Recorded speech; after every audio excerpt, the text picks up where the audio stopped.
In this lesson, we're going to introduce the definite integral, and we're going to learn how to use the definite integral to calculate area under different curves. To start, let's consider the graph of one function. This function could be the root of x, but this is going to be applied to any function that you can think of. We're just going to use this one for reference. And we're going to say, what if we wanted to find the area that is enclosed by the graph and the x-axis between the values of 2 and 5. One of the first things you can try to do is to consider the grid that we have in the background, and we can see that we have a few rectangles included in this area.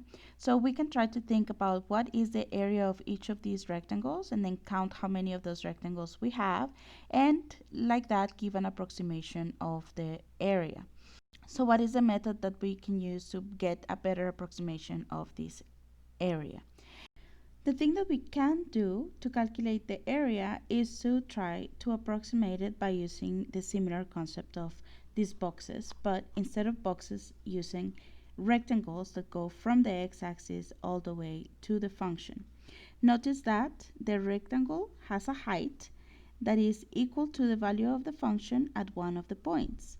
So for that reason, there are going to be some spaces that are not going to be considered in our approximation for the area. So for example, all of this white area would not be included in our approximation.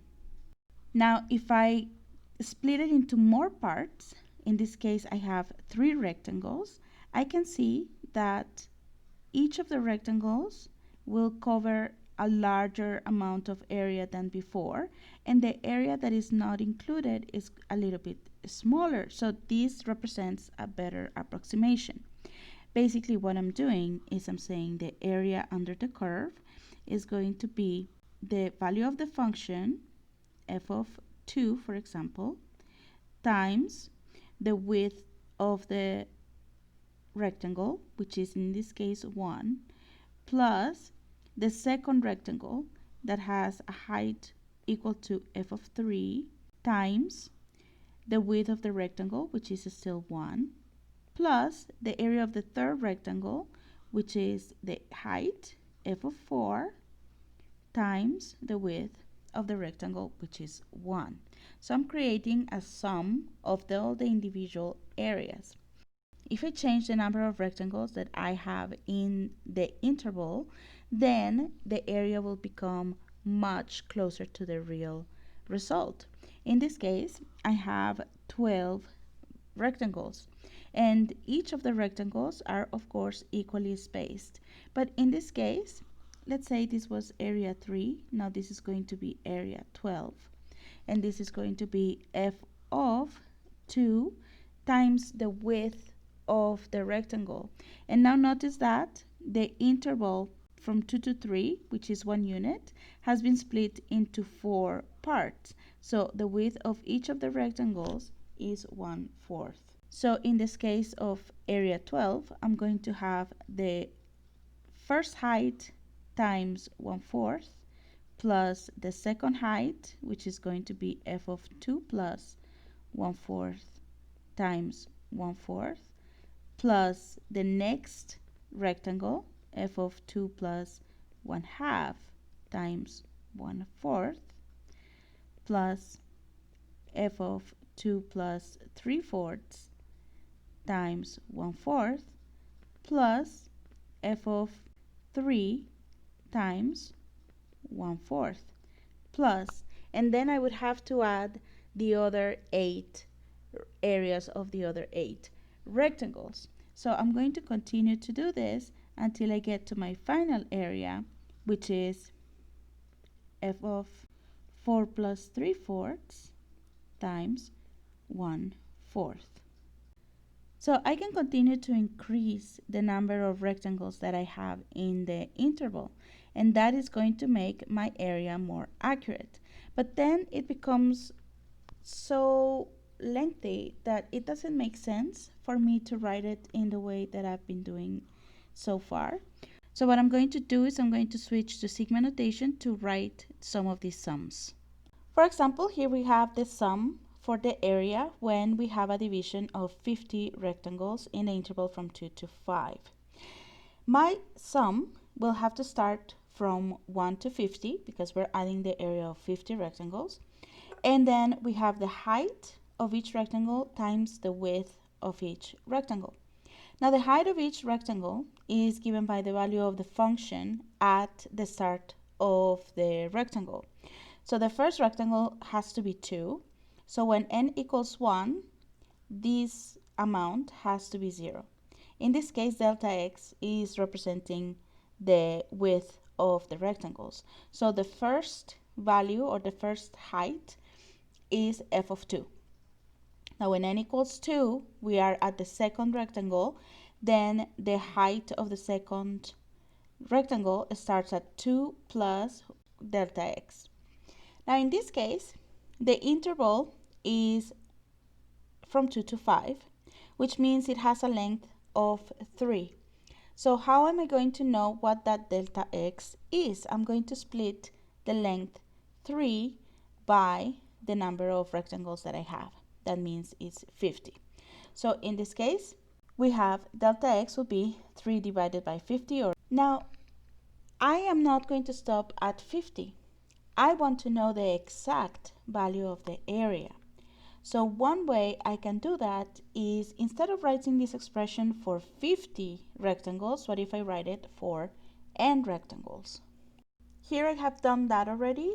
Now I have defined n as the number of rectangles that I'm going to consider between 2 and 5. And the width of each of those rectangles is going to be delta x given by 3 divided by n. Of course, when I have that, my area is going to look like the sum from the first rectangle to the nth rectangle of f of xn times delta x. So this would be the height, this would be the width. Now what is xn? Xn, I have defined it as the value of x where each of the rectangles start. So this would be my estimation of the area.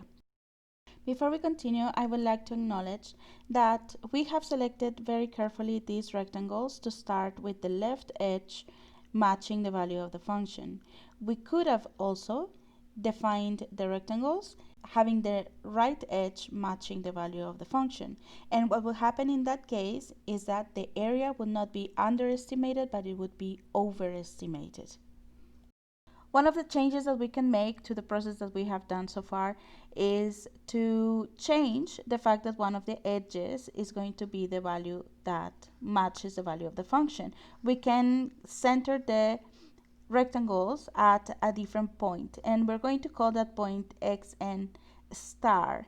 In that way, we will still have our area starting at 2, ending at 5, and we will still have a division of, let's say, 50 or n rectangles for us to add. And so the expression doesn't change much. The only thing that will change is that instead of having f of xn, we're going to have f of xn with a star. And just remember, xn with a star is going to be just a small readjustment of these rectangles. So it's going to be a value within the corresponding interval xn minus 1 to xn. And so this is the way we're going to find the area under the curve, but this is, remember, an approximation. The way that I want to find the exact area is by considering the value of n as large as possible. So we're going to define the definite integral as the limit of an as n goes towards infinity. And we are going to write this in the following way. We're going to say the integral that starts at 2 and ends at 5 of the function f of x with respect to x is going to be defined as the limit when n goes to infinity of the area an, or the limit when n goes to infinity of the sum from n equals to 1 to capital N, of f of xn star delta x. Now this is going to be the area under the curve between 2 and 5. But what if I want to calculate the area not from 2 to 5 but from a to b? So I just have to make an adjustment here in the boundaries of the integral, and I'm going to change them to a generic a b. And now this definite integral will give you the area under the curve in the interval a to b.